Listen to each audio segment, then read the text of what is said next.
Actually ನಮಗೆ ಇದರ question critics ಬಂತು ನಮಗೆ. ನಾವು ಯಾಕೆ ಶುರು ಮಾಡಿದ್ದು ಅಂತ ಒಂದು ಚಿಕ್ಕದಾಗಿ ಹೇಳ್ಬಿಡ್ತೀನಿ. ಒಂದು ದಿವಸ ಕೊರೋನಾ ಮುಂಚೆ ಮನೆಯಲ್ಲಿ ಫೋನ್ ಬಂತು ಅಂತ ಮಾತಾಡ್ತಿರ್ಬೇಕಾದ್ರೆ ನಮ್ಮ ಮನೆ ಮುಂದೆ ಒಂದು ಮರ ಇದೆ. ಆ ಮರಕ್ಕೆ ತಿರ್ಕೊಂಡು ವರ್ಕೊಂಡು ಮಾತಾಡ್ತೀವಿ. ನಾರ್ಮಲ್ ಗೊತ್ತಲ್ಲ, ನಾವು ಏನೋ ಚಿಕ್ಕದ ಹೊರ್ಕೊಡ್ತೀವಿ. ಅದು ವರ್ಕೊಂಡಾಗ ತಲೆಗೆ ಒಂಚೂರು ಚಿಕ್ಕದಾಗಿ ತಾಕ್ತು ನನಗಷ್ಟೇ.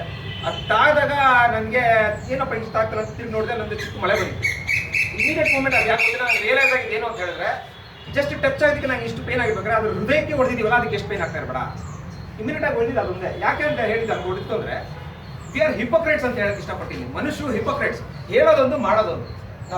ನಾವು ಹೇಳಿದ್ದನ್ನ ಮಾಡಲ್ಲ. ನಾವೇ ಹೇಳಿರೋದು ಮರ ಯಾವತ್ತೂ ಜೀವ ಇದ್ದು ಅಂತ ಹೇಳಿದ್ಯಾ? ಯಾವ್ದನ್ನ ಮರ ಹೇಳಿದ್ಯಾ? ಅದಕ್ಕೆ ಜೀವ ಇದೆ ಅಂತ ಹೇಳ್ದವ್ರು ಯಾರು? ಮನುಷ್ಯರೇ ಹೇಳ್ಬಿಟ್ಟು ನಾವೇ ಅದಕ್ಕೆ ಮಳೆ ಹೊಡೆದ್ರೆ ಹೆಂಗಿರುತ್ತೆ?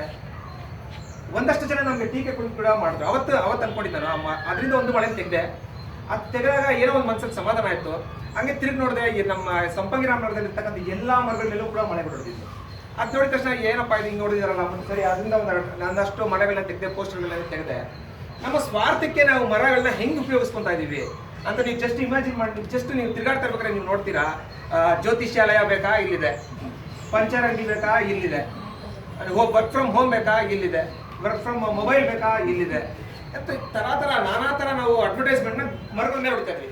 ಜಸ್ಟ್ ಇಮ್ಯಾಜಿನ್ ಮಾಡಿ, ನಿಮಗೆ ಬಂದ್ಬಿಟ್ಟು ಒಂದು ಪೋಸ್ಟರ್ಗಳು ನಿಮ್ಮ ಮಕ್ಕಳ ಮೇಲೆಲ್ಲ ಹೊಡೆದ್ಬಿಟ್ಟು ನಿಂತ್ಕೊ ಅಂತ ಹೇಳಿದ್ರೆ, ವರ್ಕ್ ಫ್ರಮ್ ಹೋಮ್ ಅಂತ ಮಕ್ಕಳ ಮೇಲೆ ಹಾಕೊಂಡು ನಿಂತ್ಕೊಂಡಿದ್ರೆ ನಾವು ರೋಡಲ್ಲಿ ಹೆಂಗಿರುತ್ತೆ ನಮಗೆ? ಸೊ ನಾವೇ ಹೇಳಿರೋದು ಮರಕ್ಕೆ ಜೀವ ಇದೆ ಅಂದಮೇಲೆ we should treat it as a living being ಅಲ್ವಾ?